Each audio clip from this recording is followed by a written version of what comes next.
tapos na. Ang hirap ng ganitong situation mga utol. Alam niyo po ba na araw-araw sa mga coaching session ko ay parati ko po itong na-encounter. Most likely naman na susolusyonan natin, pero alam naman po natin na hindi ito ganun kadali. Pero alam niyo po ba na all the while ay nasa control din natin ang solusyon. Kaya today mga utol, ito po ang pag-uusapan natin. Many times ito po ay na-emphasize, na ituro, o na-vlog na rin po natin mga utol. Pero today ay magdadagdag po tayo ng mga insights or input tungkol dito. Dahil sa pagkakalam ko based on experience as a coach, marami po itong natulungan. But first, pag-usapan muna natin mga utol kung anong klaseng technique ito at kung papaano ito magiging effective para bumalik ang ex mo. Most likely kasi mga utol, lahat tayo ay may tinatawag na possessive behavior. Ito pong ugaling ito psychologically mga kapatid ay dala-dala na po natin kahit ng mga bata pa tayo. Ang sinasabi ko nga po, hindi naman sa sinasabi kong lahat tayo ay ganito ang pag-uugali, controlling, possessive. What I'm trying to say mga utol, sa subconscious natin o sa pag-uugali natin ay merong mga small traits na I'm sure dala-dala pa rin po natin hanggang sa ngayon. Dahil nga di ba meron tayong ugali na okay, aayaw tayo sa isang bagay. Pero pagka halimbawa naman na pinalitan tayo noon, or let's say, lumipat na sa iba yon, naapektuhan at nililingon natin. Kunyari sa isang kaibigan, di ba po? Ayoko na sa tropa kong yan, ayoko na makipagtropa dyan kasi mga ganun sila. Ayoko nang ganun. Tapos pagka nakita mo na parang ina-outcast ka nila, ina-outgrow ka nila, nag-outing sila, natutuloy sila nang hindi ka kasama, nakaburangot ka. Yun ang tinatawag po natin na possessive behavior. Nangyayari din ito mga utol sa isang breakup situation. Kaya nga alam ko, marami po ang nakikipaghiwalay dyan, ayaw mag-commit, ayaw isubmit yung sarili nila, pero ganun. Nakamonitor pa rin, inaalam, binabalitaan, nakiki-update, nakikiamoy, nagtatanong kung kamusta yung dating activities mo. Kung may karelasyon ka na, or may nanliligaw sa'yo, nakikipag-date ka na ba? O nanliligaw ka na. Yung mga ganun-ganung klaseng mga bagay, mga utol, ay mararamdaman mo yung tinatawag na possessive behavior ng isang tao. First, pag-usapan natin yung mga rason kung bakit 100% or 90% ito po ay pwedeng mangyari. First, nostalgia effect. Alam natin mga utol na kung kayo po ay nagkaroon ng relationship, most likely may mga maaalala pa siya doon. Kasi syempre meron kayong mga shared moments, mga fun together, na alam naman po natin na meron pa rin pong attachment na mararamdaman ng kahit isa. Mapadumper man yan or mapadampi mga utol, ito po ay mangyayari. Second, curiosity.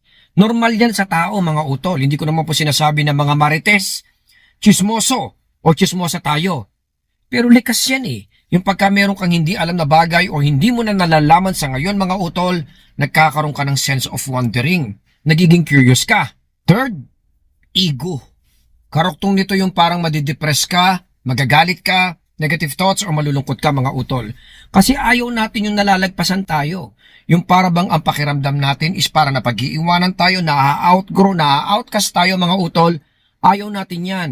Especially ang dumper or ang ex natin mga utol ay laging hahanapin po yung kanyang power or authority.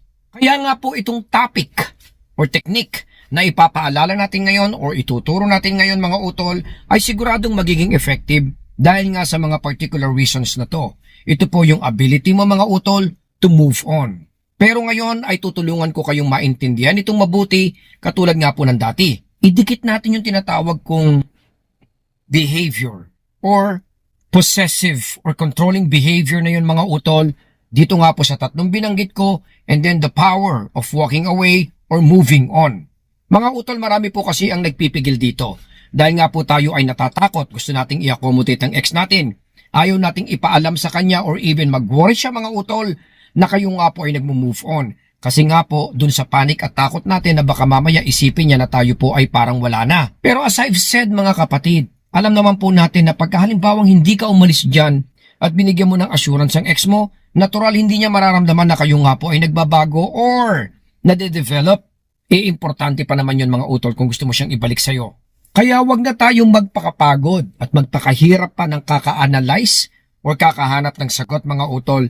Nasa atin na po ang kontrol at kapangyarihan para magawa ito.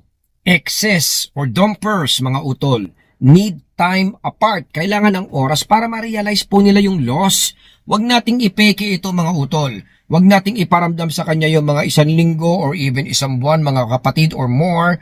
Tapos hihintayin natin na ma-realize niya yung loss? Of course, hindi. Lalong-lalo na kung halimbawang humabol po tayo ng napakatagal or let's say kinonfort po natin siya, sinatisfy po natin siya ng mahabang panahon. Now, since na sinasabi ko nga po na kailangan i-associate or gamitin po natin yung controlling or behavior na yon mga utol, possessive behavior, and then the power of moving on.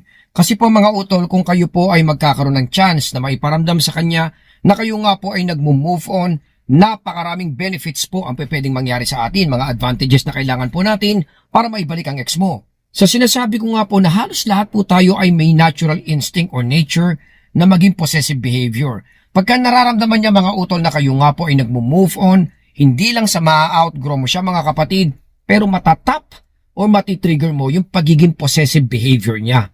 Kasi most likely, alam niyo po ba ang mga ex papayag yan na makipaghiwalay sa inyo or even hindi ganyan makita. Pero once na for example na-realize niya or na-imagine na niya na may ginagawa kang iba beyond his or her control mga utol, alam naman po natin na magiging very interested dyan. Mag-iisip yan. Ang iba pa nga po, mapapraning. At hindi lang po ito pwedeng maging opportunity o lumaki yung chance na bumalik ang ex mo sa'yo, but of course, matatap mo yung kanyang pagiging possessive mindset mga utol. Siguradong iisip-isipin ka niya or ma-occupy mo effectively yung isip niya. A possible chance din kasi mga utol na medyo magselos siya or maramdaman nga po niya na kayo po yung nag-dump sa kanya mga utol. Lahat ng mga bagay na to or situation na to ay pwedeng ma-turn yung table. Pwedeng maging opportunity ito para ma-realize niya mga utol yung ating halaga instead na ang pakiramdam niya na siya ang boss, VIP at kailangan mo. To be honest kasi, pag yung huminto ka kasi, ipinakita mo nag-move on ka, ipinaramdam mo sa kanya na huminto ka na even mag-care sa kanya mga utol at uninvested ka na, nagiging attractive tayo. Here's the thing.